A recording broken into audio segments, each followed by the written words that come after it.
Λοιπόν, φτιάξει καφέ στα απόγευμα. Έχω γίνει ένα με το ταβάνι. Έχω γίνει ένα με το υπερυψωμένο ταβάνι, λέω. Λοιπόν, πάω στο σούπερ μάρκετ να αγοράσω κάτι πράγματα που ήθελα για το σπίτι. Και κοιτάω από εδώ, κοιτάω από εκεί. Όλοι κλείνουν τις μύτες τους. Λέω, δεν μπορεί. Κάποιος θα έκλασε.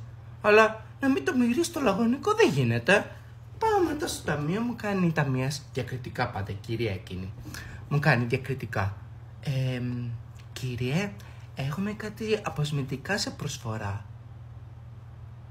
Λέω, τι? Λέει, να, όλοι οι πελάτες μας κλείνανε τη μύτη τους όταν βρισκόντουσαν κοντά σας. Μα λέω, εγώ δεν μυρίζω, εγώ είμαι αέρας. Γυρνάω σπίτι, πάω στο μπαλκόνι, όλα τα ρούχα βρωμάγανε.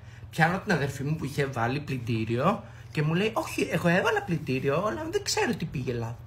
Πάω στο πλυντήριο, βλέπω την κάψουλα απ' έξω, δίπλα από το πλυντήριο, έτσι. Εδώ το πλυντήριο, εδώ η κάψουλα. Πιάνω την αδερφή μου και της λέω, το ξέρεις ότι η κάψουλα πρέπει να μπαίνει μέσα στο πλυντήριο για να πλένονται τα ρούχα και να μην βρωμάνε. Πήγαινε, εξήγησε το στην ταμεία. Ρε ζήλι.